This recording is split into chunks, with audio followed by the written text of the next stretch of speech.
This is your Kick-Ass Life podcast, episode number 176. This is the Your Kick-Ass Life podcast with Andrea Owen, a no BS guide to self-help and badassery. Because ladies, let's face it, life's too short for it to not kick ass. And here's your host, the girl who serves it up straight with a side of crazy, Andrea Owen. Hey there, ass kickers. Welcome to another episode of the podcast. As always, I am so grateful that you are here and happy to bring you another great episode. I think it's great. I hope you think it's great. I mean, I guess you wouldn't keep showing up every week if you thought it was crap, right? Speaking of, I am using a new system now. I think I mentioned that a few podcast episodes. I got a new computer, and with it, I use GarageBand to record my podcast episodes. And GarageBand was brand new and totally updated and different from what I'm used to from the computer I was using before. And I feel like I sound a little nasally. Do you guys feel like I sound nasally? Since you can't answer back right now, can you go to Instagram and let me know? I don't know if I have it on the right setting. I'm not very good at this kind of tech stuff. And I was thinking about it again because yesterday, when this comes out, it would have been last week, I was driving my happy ass to Raleigh, North Carolina, 3 days. And I was in the middle of recording my audio version of my book that's coming out. And it's in like a fancy studio. And this whole setup makes me feel like my podcast over here is like just janky. Like I just threw it all together. I didn't though. No, I have a professional microphone and I feel like I do it as best I can. And anyway, I just was kind of feeling like, oh, because that studio, they have people that have podcasts that come in and record their podcasts in the fancy studio. And my voice sounds really great and really clear when I hear the playback. Obviously, you know, it's going out on audiobook. And of course you want it to be great and perfect. And the publisher spends a lot of money to make sure that it's amazing. So anyway, all that to say a couple of things. If I sound nasally and different now in the last few episodes, especially in the intro, let me know on Instagram as I post the image for this particular episode on Instagram. Let me know. Or if it's the same, yeah, then it's the same. I hope it's not that bad. And then the other thing is I'm really excited about the audiobook that I am recording. Okay, so I walked into that thinking, oh, I've done 175 podcast episodes. I've done public speaking before. I've made many, many, many videos. I can do this, no problem. Because they were like, make sure you practice and giving me all these instructions. And I'm like, do you know who I think I am? I think I got this. So I walk in and here's the part that kind of threw me for a loop. When you are reading an audiobook, you have to read every single word exact from the actual book. They actually check. I don't know how they do this, but they do. And I guess you get flagged or banned from all of the cool clubs of society if you get it wrong. No, I don't know. I don't know what happens if you do it wrong, but they're very adamant about having to read every single word correctly, which is fine, but it becomes tricky. So because I wrote this book, obviously I form sentences a certain way and I say certain things a certain way. But when you have an editor, when you have two different editors, they edit out extra words. They might change the sentence structure around just for it to be more readable. That's what they do. That was the first time when I wrote 52 Ways, they did the same thing. You know, if you have a good editor, that's what they do. That's what you pay editors to do. But when you're reading it, I found myself like adding words that make total sense to me and that sound good in my head, but they flag me. You know, like, oh, no, you added a word, you added an of, or you added a that. And I was like, where? And then I read it back. I'm like, oh my God, so we have to stop. And then I have to do it again. I was like, the first half an hour, I was like, this is going to just be painful. But it's fun. And I'm being coached by this guy who has done, like, that's his job. He's a voice talent. And so he's been really helpful. He's been helping, like, kind of coach me through the process and told me, like, I really think you could have said this differently, or when you walk into this paragraph, maybe do it this way. And we disagree on a couple of things, but at the end, he's been really helpful. in helping me create this audiobook, which I'm really excited about. I listen to audiobooks. I actually listen to self-help on audio. I have found just personally, I love to read fiction, but I like to listen to nonfiction. So it's more specifically self-help. I do read memoirs. But I am excited. I'm excited for you to read this listen to it and read it, whichever you prefer. If you want to do both, that's amazing too. But I feel like I'm putting in my best for this particular audiobook, and really, it's been a different experience than doing these podcasts because I don't read from a script. I just sort of, shoot from the hip. And that is not the case with the audiobook. So it's been different. It's been fun. It's been hard. And I can't wait for you to do it. So speaking of, if you want to get updates on all things book related, including when I'm going to possibly be in a city near you for a book signing or a small, fun, intimate workshop, and, we're having a group study, we're having bonuses with the books, something fun we're doing, you can either go to yourkickasslife.com/HTSFLS, or even easier, you can text the word, wait for it, text the word shit to 444-999. When Emily and I were talking, Emily's my right-hand woman over here, in case you don't know. Emily and I were talking about what keyword we should choose for book updates. And I was like, why don't we just choose shit? So if you guys don't know, the title of the book is called How to Stop Feeling Like Shit. I didn't just make up the word because I think the book is shit. No, it's How to Stop Feeling Like Shit is the title of the book. 14 habits that are holding you back from happiness. And yeah, if you want any updates, you can simply text the word shit to 444-999. It'll prompt you for your email and you can get signed up easy that way. The only thing about that is that you're not going to get the drop down as you would on the web page to be able to see what cities I'm attending for book signings and workshops. So I will just name them quickly. I am going to, in no particular order, I know for sure I'm going to New York City first, January 6th. I will be there. And then I am headed to Washington, D.C. I will be in Greensboro for a book signing. That's where I live.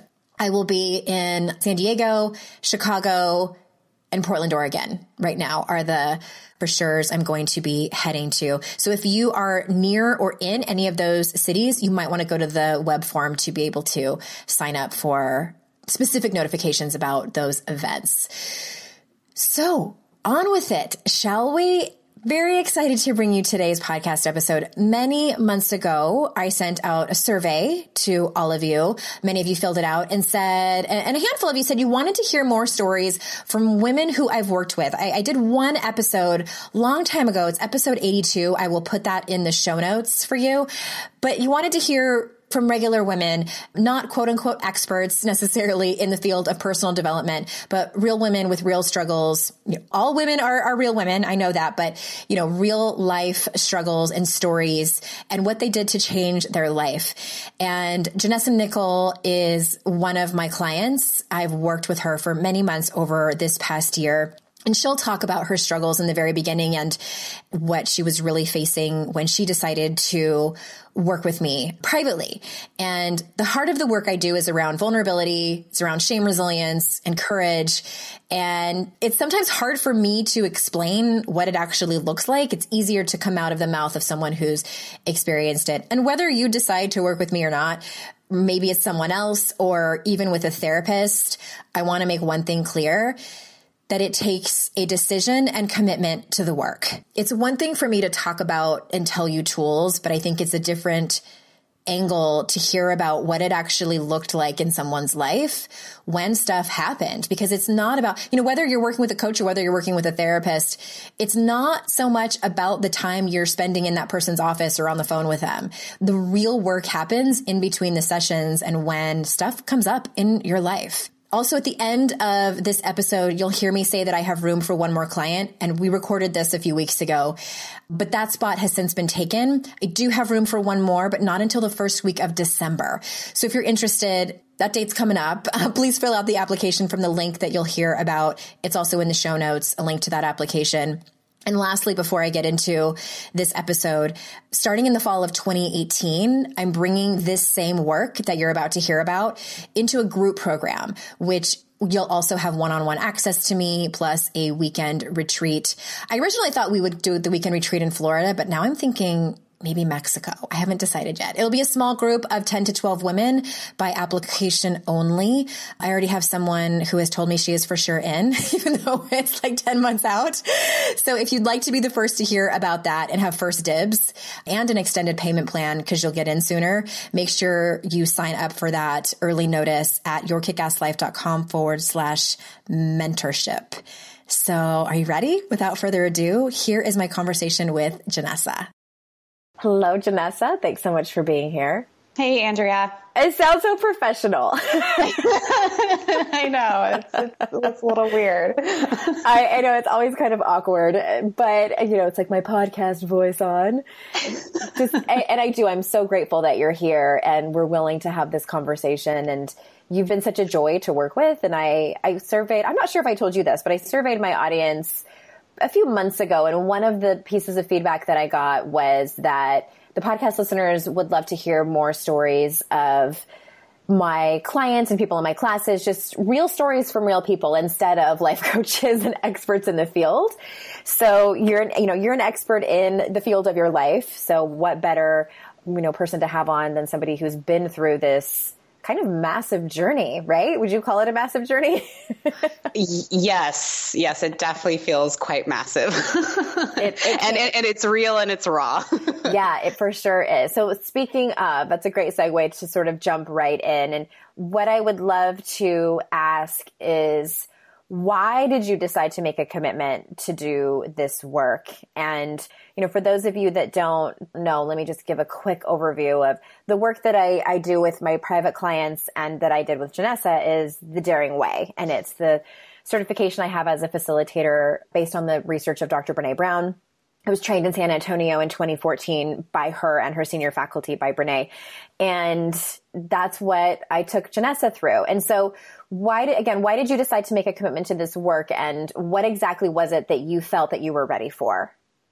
Mm-hmm. Well, it's been a long journey, I think, that led up to the decision to take this leap and work with you and really be ready to dive into the nitty-gritty of getting to the bottom of some, just some behaviors and ways in which I was showing up in the world, to be honest, that weren't truly authentic to my story. So maybe to take a quick step back with my story, I've been checking off the boxes, I think, with life goals and steps and phases, right? Like I'm a high achiever, have always really put a lot of value on being driven and getting to success. So, that showed up in my education, in my professional career.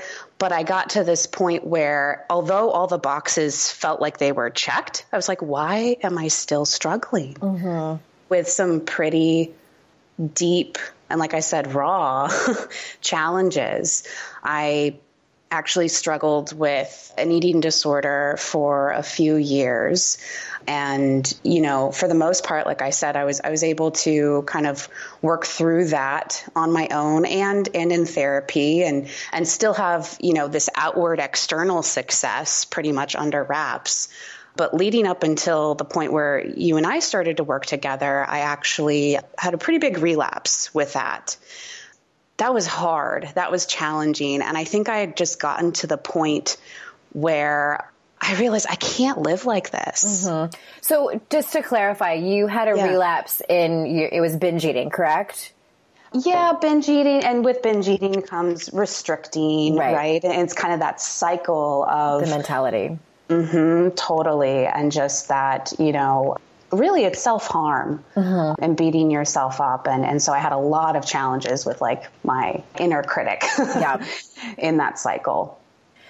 What's interesting is that I remember and this is common with a lot of my clients, if not all of them, is what happens. It's what you were explaining. And I love that, most people explain it kind of differently. You were saying, I checked off the boxes and I had this outwardly appearance of being, driven and met your goals, pretty much like anything you set your mind to, you did it career-wise, et cetera, et cetera. And what I see a lot is that becomes your identity. of achievement and success and ambition and drive. And as women, as humans, like, we're applauded for that. You know, it's like, yeah, fist pump. You've got your shit together. You're one of those people. And what I see over and over again is that women get to a point where they're like, okay, I accomplished all of this and I have all of these things that we are told that will bring us happiness. Why do I still fall into these patterns of, you know, of self-harm, as you put it? Why do I, you know, for some of my clients, it's, why can I not set boundaries at work? That's one of the things. Like, why am I finding myself so angry at people or lashing out or not being proud of who I am? And what I hear, you didn't say this, but what I also hear is, and did you feel this way, that you listen to all the podcasts, you read the self-help books, you follow certain, you know, different kind of self-help people that you really like, and you go to therapy, but you don't really know how to apply it in your everyday life. Like, stuff would come up and you're like, what do I do with this? Oh, definitely. And I think that gets to the question you had around what were you ready for? I think I had to get to that almost rock bottom point with the relapse to realize, like, I need accountability and I need the tools. And to have the tools but not have the accountability can be challenging. And even for really smart, high achieving women. Right, exactly. Yeah. What do I do with this? Yeah, I have all of the tools. A lot of the people in my audience, probably a lot of people listening, like my friend Amy calls them like personal development hoarders. You know, they have all of the tools, but it's that accountability piece. And what I do is we meet weekly for sure on video. And then there are chats in between. Some of my clients I talk to more often than others. You were one of my more quiet ones, but when you would leave me an update, it was relatively long and you would get all of it in. And I just start to get to know, you know, what different people need and, you know, don't necessarily push people to, you know, we need to talk every day, but that is an option. When you walked in, were you afraid? Like, were you afraid of the process? Were you afraid of having that much accountability? Were you afraid of me? Like, what was the fear like? Because I'm assuming there was fear, because there always is. Right. Oh, no, you're so scary, Andrea. No, you're not. Some people tell me that I'm intimidating, and I'm like, really? Yeah, I guess I can see that. Because I'm like my mom, and she's a little intimidating. No, it was so easy to get working with you. I mean, I could tell from our first conversation when we had, you know, that initial conversation just to see, like, is this the right fit, and where am I at, and what am I looking for, and what do I really need, and am I ready for this? Right. And from that point on, and I'm always really honest about that.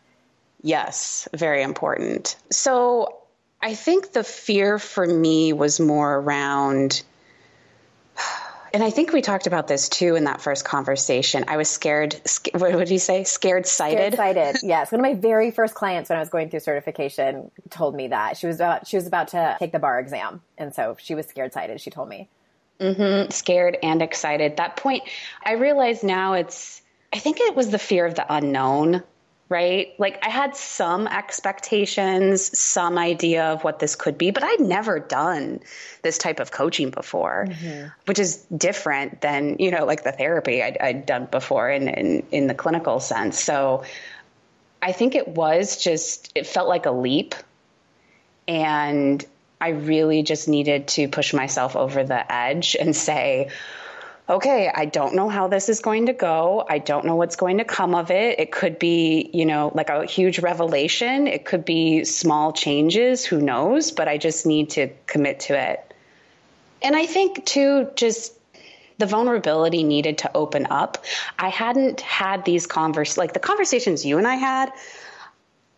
hadn't really spoken, like really put voice to some of these issues and thoughts and feelings in this way. A lot of it had just been internalized and buried. And so I think that process was scary to start with. Yeah. Yeah. And I agree. Not the first person that's told me that we talk about it in a different way than they've talked about it in therapy. And I'm a huge fan of therapy. And I wanted to say something too, based on what I said a couple minutes ago about how some people aren't ready. The people that aren't ready, are really the people I feel like that haven't done enough therapy, that really have pressing family of origin stuff or trauma that I am not, I mean, that's beyond my pay grade. Like, I'm just not, that's not my training. And so that's every once in a while I get someone who really needs to go and deal with that first and then come and do this work. So I just wanted to clarify that for anyone listening, you know, because I don't ever want anyone to feel like they're not good enough to do this work. I think everyone does. But yeah, just wanted to say that. Didn't mean to cut you off there. Oh, no, I think that's important too. Mm-hmm. And I'll be in full disclosure. I mean, I was in therapy while we were working together. Yeah. So I think that sometimes is very nice, right? Like I see this as a really great compliment and I do too. Way to continue the work, but in parallel, but just in a slightly different way and very much, tools focused. Mm-hmm. Yes. And some of my clients like take the tools that they learned in our work together and like bring them to their therapist. And most people's therapists at least know who Brené Brown is and her research. So they're always really open to, you know, to talking about those tools, and because they might have conversations with their therapist, different conversations that they have with me. So my next question is, and you kind of have already answered this, but I'm curious if there's anything more about what did you want to walk away with? Or did you, because you said that you had not a whole lot of expectations. Did you have anything that you were sure you wanted to walk away with? I knew that I really wanted to walk away with the confidence to be able to continue this work on my own in the day-to-day. Mm-hmm. And I didn't know what that looked like. Right. Well, if you did, then you wouldn't need to work. Right. Like, I had no idea. Like, I don't know. Like, what do I need day to day? Who knows? But my hope was that through this work, I'd get to a point where I could take it and just continue that process. Although I don't think I realized, I think I also, you know, there's that small part of you that still is looking for the quick fix. Sure. I still look for it too sometimes. Yeah. And you realize, oh yeah, that doesn't exist. Dang it. Yes. Yeah. Oh man, if we could package that. But I think that what the work is, again, you know, full transparency here about what I don't talk about. I get that's a lie. I talk about shame over here on the podcast. I don't dive too deep into it because shame work Brené says that shame work is trauma work. And I believe that. And therefore it can be difficult to talk more than just a surface level on things like a podcast. But I think that the reason I ran to go get trained in this work is because when I realized, because I've been talking about the inner critic since I started this business in 2010. And when I realized that the inner critic is our shame manifested, like as anxiety, as the inner critic voice, as all of these things that I talk about all the time, when I realized that, I was like, oh, that's the real work. Like, that's the hard work underneath the surface, getting to the root of it. That is so important for lifelong transformation, for lifelong tools. Because I think that any inner critic work is great, but if you're just working on like positive affirmations, you're slapping a Band-Aid on a gaping wound that needs to be addressed and healed. And that's what attracted me so much as being a facilitator of this work and, you know, selfishly to do the work in my own personal life. So, which brings me to my next question. And, you know, this could not have been planned out any better by me, but you were met with sort of a test in your personal life when we were about halfway through the work. So can you kind of start from the beginning and tell us what happened? Yes. So, yes, we'll call him the Bob. Yeah, test is like the perfect word for it. I mean, it was beautiful. It was beautiful looking back on it and slightly painful going through it. Right. Yes. So we were about halfway through the program and you had given me a piece of homework, which every week there's homework, which is all good, you know, opportunities to work on what we've been talking about outside of our time together and in real conversations with people and interactions with friends and family. So I thought that was very helpful. Mm-hmm. And so maybe to take a step back. So I do Olympic weightlifting. I train and compete in this specific sport and I train at a gym. And I'd been struggling a lot, I think, with this sense of belonging or lack thereof, right? Like I felt a little isolated. I wasn't really opening up. I was kind of struggling a bit with some relationships and friendships there, just feeling pretty lonely, which looking back on it now, and just with what I was going through related to the eating and exercising challenges, there was a lot of shame there I was really struggling with, and that was making it difficult to connect with other people. And you had given me this homework assignment to post on Facebook. Again, I'm not a social media person, so this was like petrifying for me. But to post on Facebook in our private gym page about just, how just share a bit more and open up about how I'd been feeling about challenges with training and the fact that you fall down and sometimes it's really hard to get back up, but that there's so much value in that. So I put this post out there for the whole community to see. And I had a friend who's actually a coach at the gym approach me after I put that out there. So I'm going to stop you for a second. So It was a video, right? It was text. You had written a vulnerable post, and it was also a short video of you struggling with a particular, what is it, like a snatch or something? Please forgive me. Yes. No, you're spot on. It's a snatch. Yeah. Okay. Yes. Yeah. And it was a Facebook group. Like it was a small group of just those gym members. Yes. Okay. Yes. So not just out to the world to see. I'm not that mean. Right. Yeah. Yeah. These people at least who knew who I was. Right. And so, yes, put this video out there, which again, even just posting is one thing, but putting video and images of yourself, again, that's a little scary too. So this coach and friend really of mine at the gym came up to me after I put the post out there, and he asked me how much weight was on the bar. Which, if for anyone who's done weightlifting, it's not an uncommon question to ask, but I was a little caught off guard because it was well, I'm going to stop you for a second. Cause when you told me the story and we were on Skype video, you said that he said it with such an attitude. I was like, he said, what? I was getting ready to defend you. Yeah. And I think, what we discovered through that experience was that I think I was reacting, right? To the stories that I was making up in my head about why would he be asking me that? Mm-hmm. This isn't about that. And I kind of responded in a snippy way and said, well, does it matter? Mm-hmm. So he said how much he came up to you and you got a lot of really great response from that video in that group. Yes. But he did not respond to that post. He came up to you in person at the gym and said how much weight was on the bar. And you said, does it really matter? Does it really matter? Right. Right. Because in my head, that wasn't the point. Mm-hmm. It was not how much weight I was lifting above my head. It was how I was trying to, process and get through the challenge of falling down and making mistakes and putting it out there for everybody to see, literally. Mm-hmm. Mm-hmm. And so he came up to me and when I responded in sort of this snippy, because I'll be honest, right? I'm not perfect. I was pretty snippy back to him. And the conversation just sort of paused and we kind of went our separate ways. And later on, he came up to me and was visibly upset and frustrated and basically said, would you have said that to anybody else but me? And told me that I had been quite rude to him. Mm-hmm.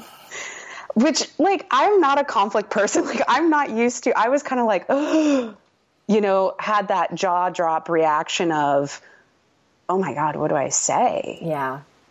I'm not used to this direct conflict. And I felt horrible in that moment because I was realizing, oh my God, I could see how that was a little rude. Yeah. So what was the feeling that you were feeling when first of all, what was the feeling that you felt when he came up to you and asked you that question? Oh, I could feel I could feel defensive. You know, when you feel just backed into a corner, Right. and you just want to push it away, right? You want to just like react, and it's like the hair on your neck kind of stands up. You know? And what we talked about later and what you realized is that in that moment you had made up a story about what his intention was. Yes. Okay. I'd made up a story about why he would ask that question, you know, asking and having that be the first question, which is how much weight is on the bar, versus saying something like, you know, hey, I saw your post, Right. you know, nice job, or anything like that. And then what was the feeling that you had when he called you on it and confronted you? Oh, that was a different feeling too. That was, you know, when he asked me the question, it was a lot more defensive. Like I felt cornered. When he confronted me, I just felt so exposed and so raw. And Was that the part where he said it like there was other people watching and heard you guys? Yeah. There were other people around, which made it even more challenging, right? Because, and in that moment, all I could really get out was, I'm sorry. That's all I could say, because I was at a loss for words otherwise. Did you feel like that was a shaming moment? Shaming moment meaning? Did you feel shame in that moment? Because it could have been humiliation. I think I felt, that's kind of a... Or guilt. Hard one. I think I felt both shame and a little humiliated. I mean, in the sense that it was in front of people. Right. So that was like a little humiliating. But I think I was also just dealing with my own shame around relationships and connection and, you know, oh my gosh, because I've had stories that I've told myself before, you know, oh, Janessa, you screw up friendships, right? Or, oh, Janessa, you know, you just really struggle with connecting with people and maintaining that over time, right? That's why you sometimes have these long-term friendships that fall apart, right? So that's like my own story that I was telling myself about myself that I think was coming up. Well, and for just real quick, for those people listening, the difference between, and this is something that is taught in the program, the difference between guilt and shame is that guilt is that you made a mistake, and shame is more like, I am a mistake. Like I am a bad person for having done that to him.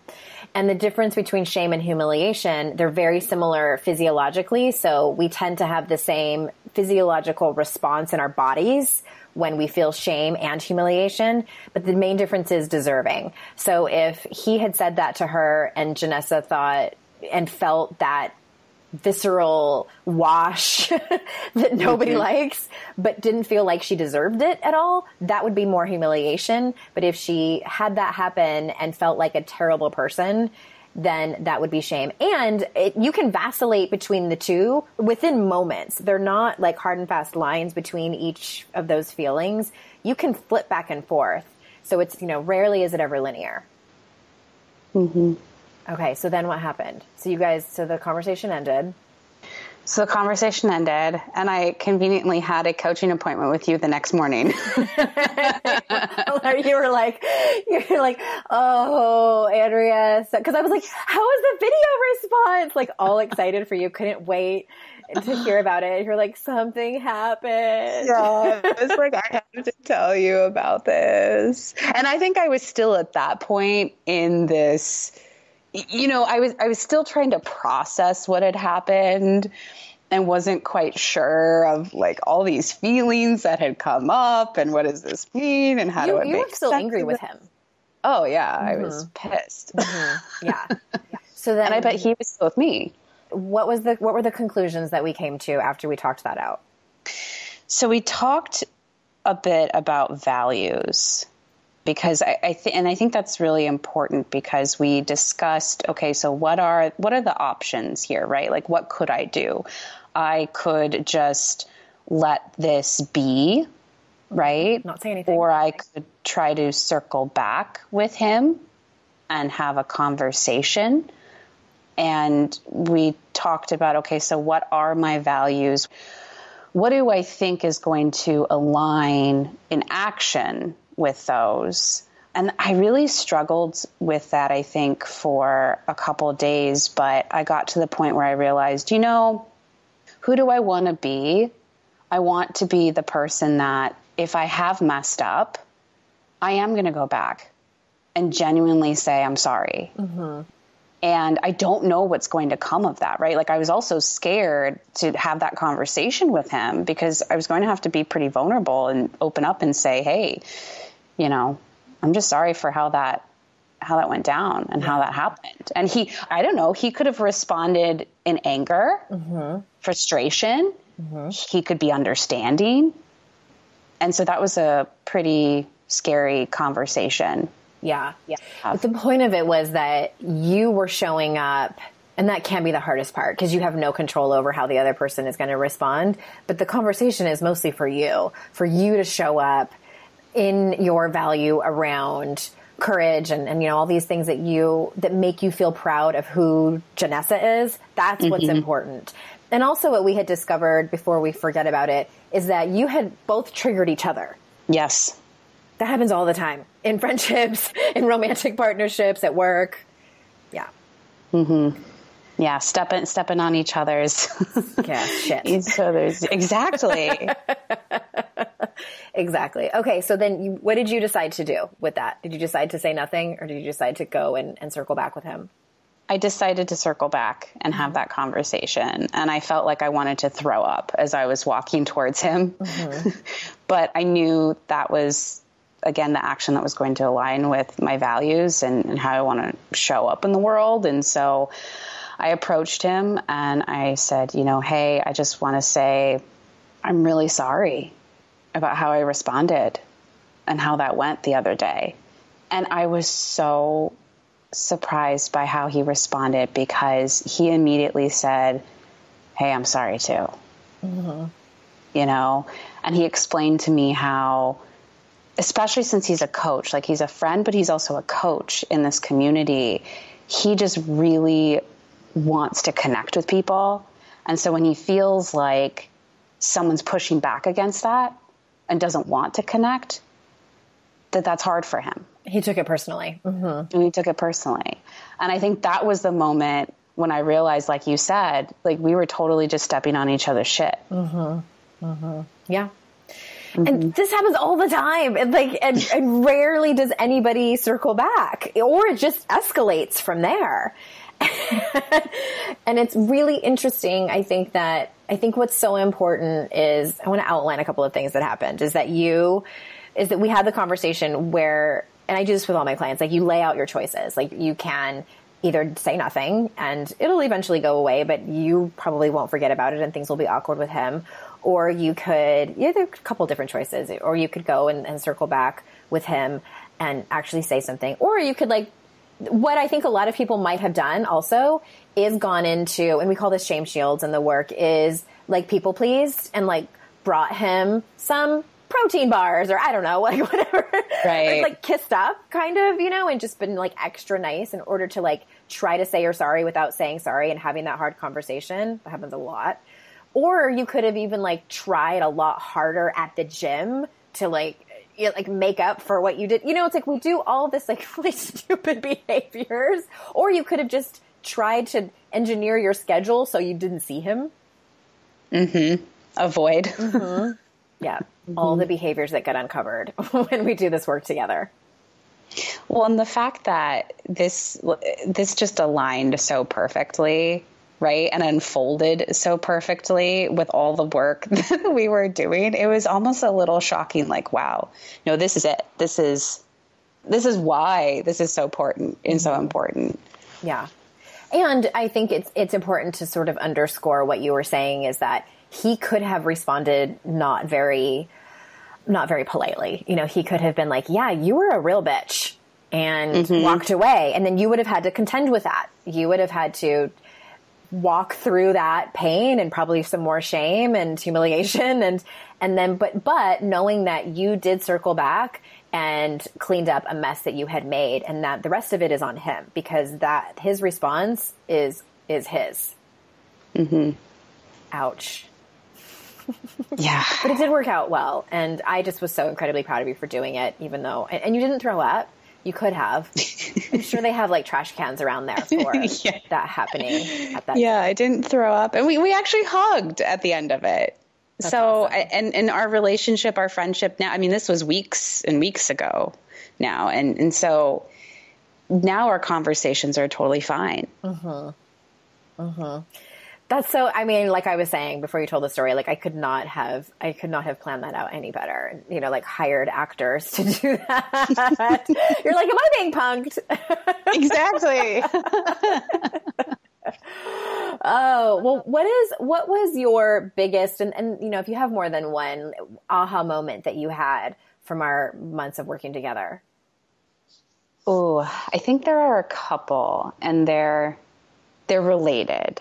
The first, I think, big aha was just realizing how small I'd been living. And when I say that, I'm not referring to, like, obviously, like I said, I was checking the boxes externally. On paper, everything seemed quite big and full of achievement and success. But I was really staying small with using my voice and getting more in touch with how I really want to spend this life and connecting with people and having relationships and doing work that is actually fulfilling and not just succeeding. So I think that was a big aha, just realizing, wow, I've been silencing myself in a lot of ways. And so now I'm ready to, I think, step into more of who I want to be. And that's priceless. Like, that's just, and if someone had told me months ago that I would come to this point and have that perspective and be able to look back on our time together and see that type of really massive transformation and improvement, I don't even know if I could have conceived it, right? Like conceptualized, oh yeah, that's what it's going to feel like. Mm-hmm. That's the perspective I'll have.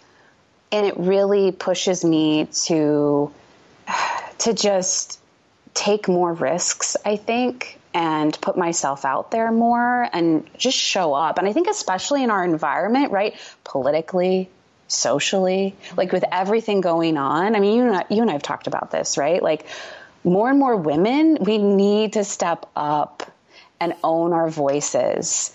And because there's so much power in that, not just individually, but together.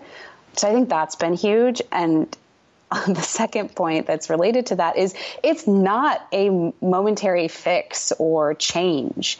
It's a continued process. It's day to day. Right. It never stops. I know. Yes, it is a continued process that's day to day. And I want to circle back to what you were saying in the beginning. I call that hiding in plain sight. When you do have all these successes and people even admire you, but you're still sort of that whole concept of playing small. That's what it is. And how it tends to sort of manifest in people's lives and the women that I work with, it's typically in their relationships. It's in their romantic relationships, not speaking up for what they want or speaking up in the wrong way, like being passive aggressive, being sarcastic, or just not voicing their wants and needs in a way that makes them proud of who they are. And it's things that are important to them, whether it's, social issues or political issues or issues in their community or at work and things like that. All of us have a story to tell. Every single one of us has a story to tell, and many aren't telling it for fear of what other people think, for fear of backlash, for fear of, I could have a whole podcast episode, like just on the fears of what we feel about so many different things, but especially of this. That's why I created a new program coming out in 2018 called Raise Hell.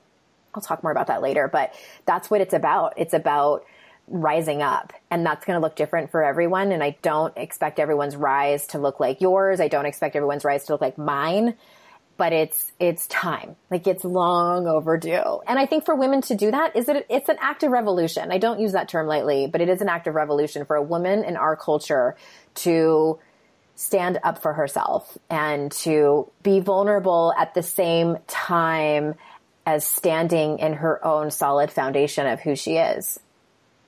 Mm-hmm. Amen, sister. Amen. Yes. I know I need to get like a Baptist preacher robe and just get up on the mountain. Well, how do you speak to yourself now? And I guess I should back up a little bit and ask you first, because everyone walks into this work with a different level of inner critic talk. For some people, they hear it a lot in their relationships. And some of them, they're like, I don't really hear it too much, except I really have imposter complex stuff. Or they hear the voice of not so much beating themselves up on a regular basis, but they hear like who do you think you are to go out and do that? So what did yours look like in the beginning? And then what are the tools that you're using now? Like, how has that changed? Mm-hmm. I had a lot of who do you think you are? Mm-hmm. That came up very much for me in my relationships, I think in my work as well, but especially in just sharing more about my journey and my struggle.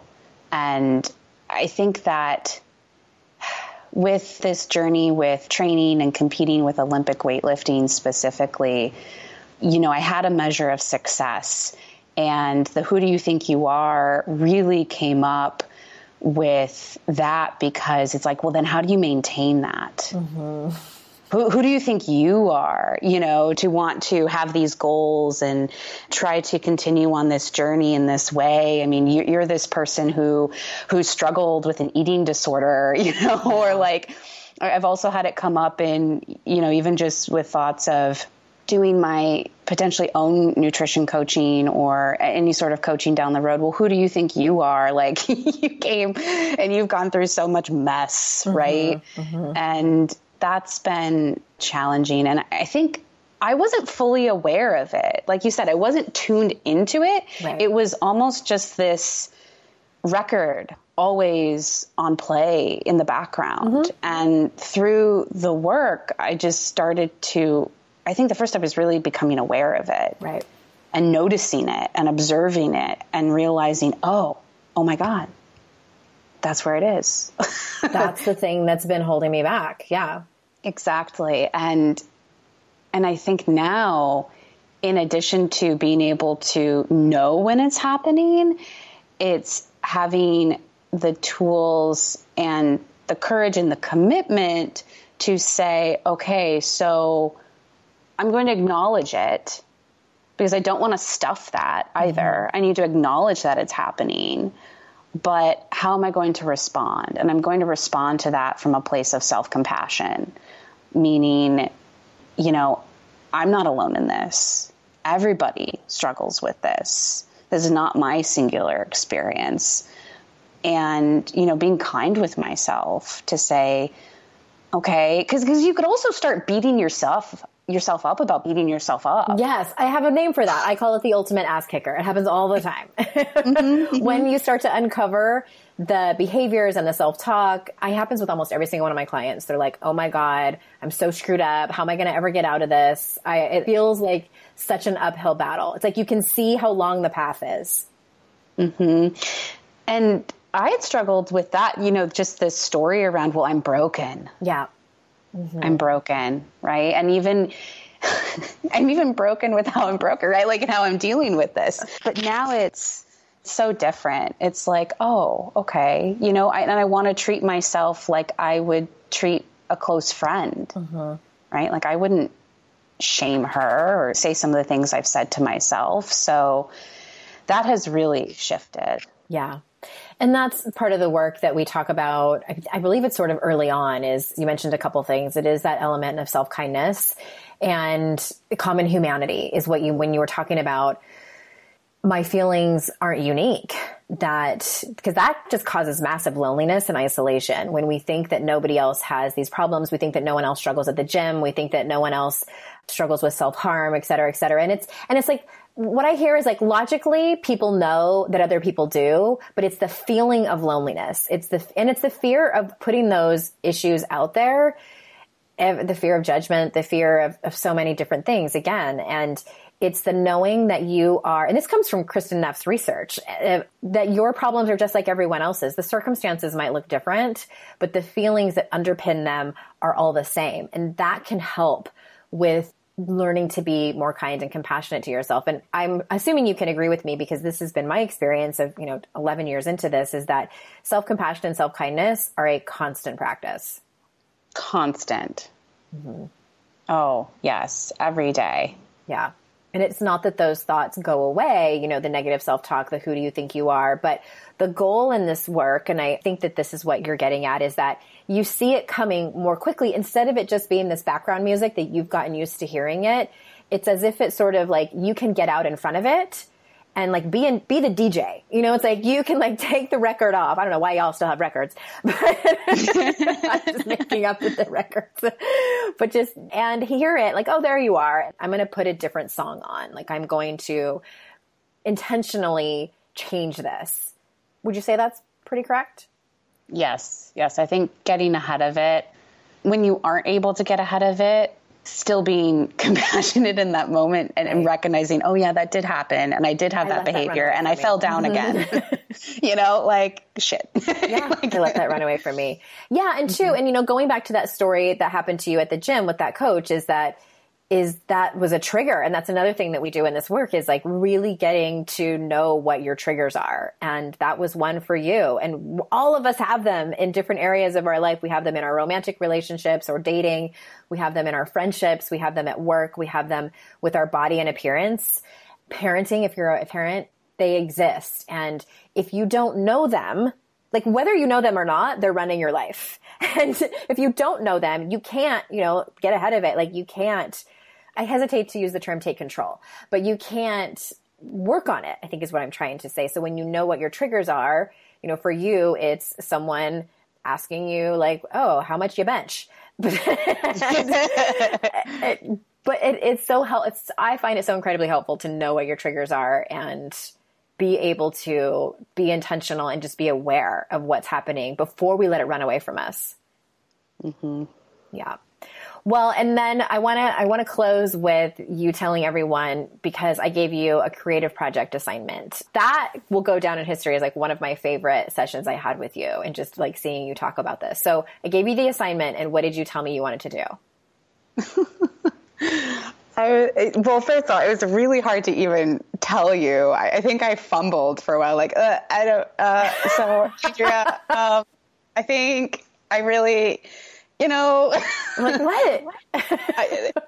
And I was like, I think I want to start a YouTube channel, which was just, I still laugh out loud at this because, and we talked about this, I was like, if someone had told me months ago that I was going to like start a YouTube channel as part of this work, I'd be like, hell no. What are you talking about? Like, I don't even post on Facebook. Like that post on Facebook was like a big deal. Yes. And it took me, we didn't talk about this earlier, but how long did it take me to get that post? I had to hound you about it. You really did.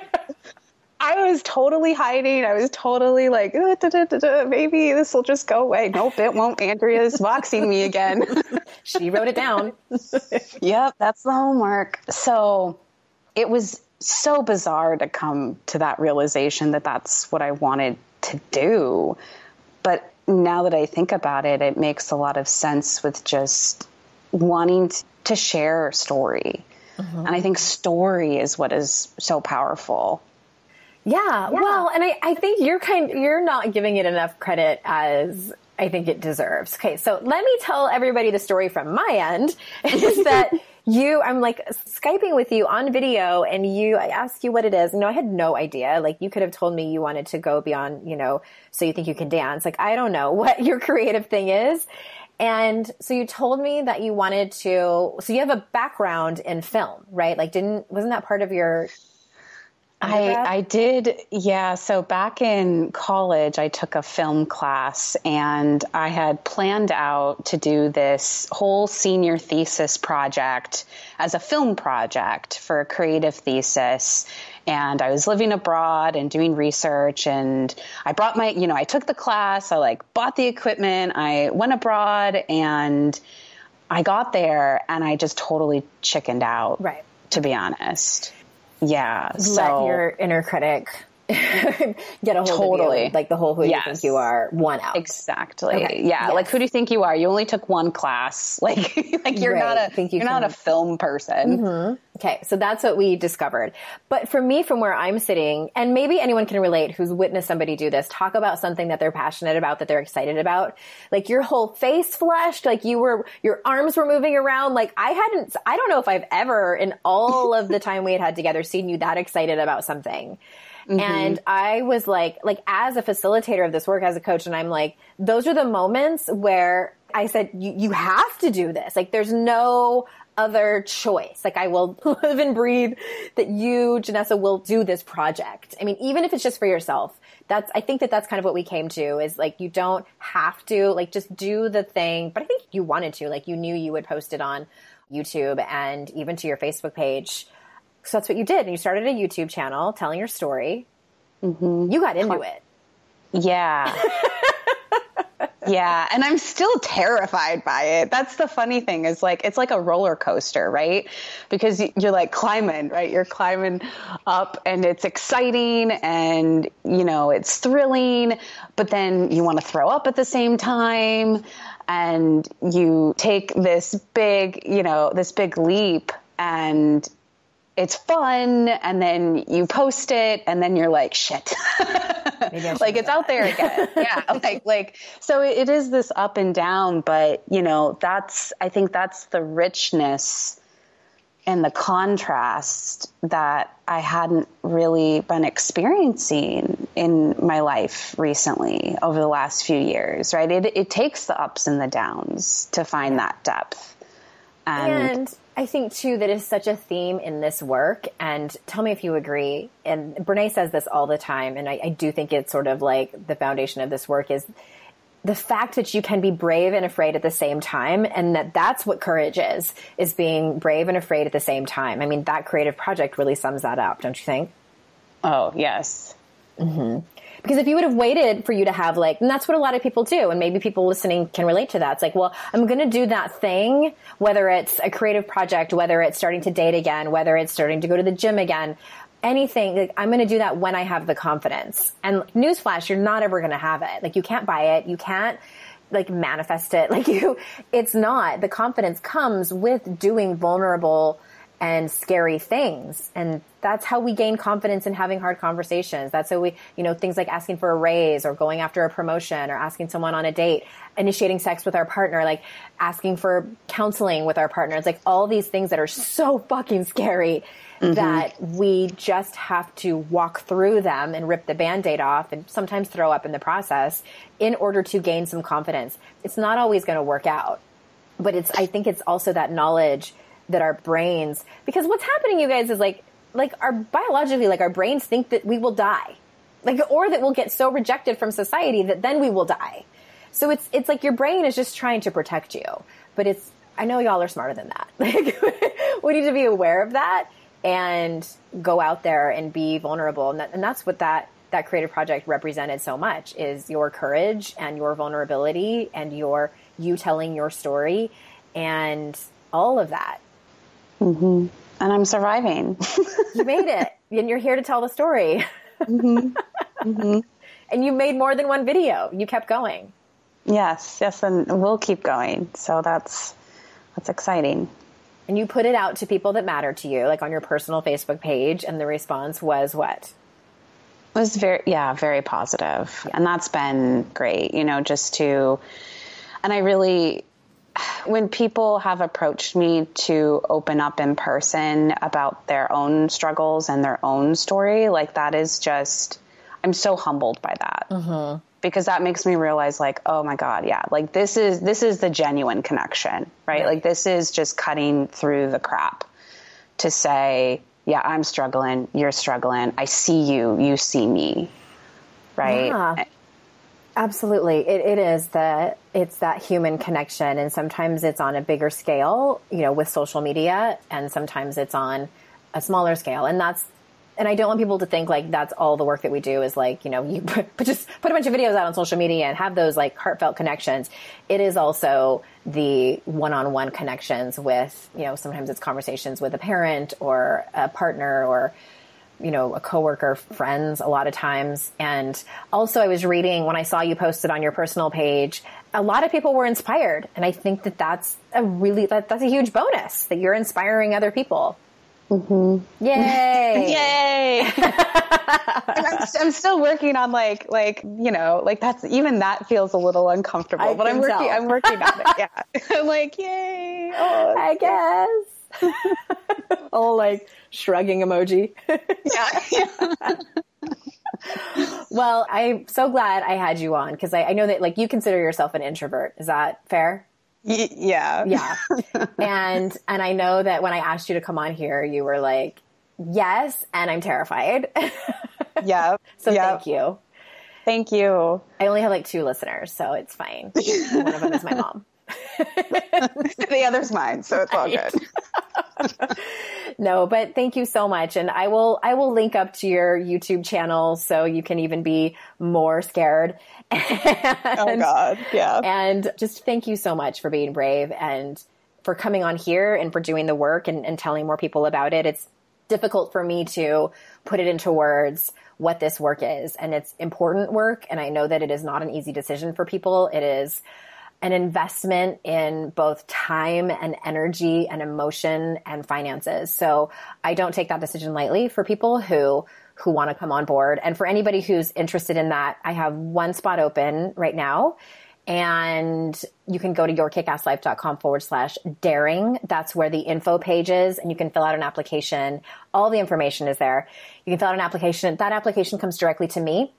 So you don't have to worry about it going through any kind of gatekeeper, and I will be in touch shortly afterwards. And thank you again, Janessa. This has been so fun. Thank you, Andrea, really, for everything over the last few months. It has been an amazing experience, and I just feel so fortunate to have had you in my corner. And yeah, this is really, I mean, when I say transformation, I really use that very seriously and intentionally. So it's been awesome. Thank you. Great. Okay. And everyone, thank you again. I'm so grateful that you join me every week here on the podcast. And what do I have next week? I always like to tell people what I have going on next week. Please hold. Oh, next week we're talking about forgiveness. I have Emily Hooks on, who wrote a book all about forgiveness. And I think I'm so glad to have it. I talk about it like here and there on the podcast, but all wrapped up into one episode. Very excited to have you come back next week and listen. And until then, I will see you out in cyberspace. Bye-bye.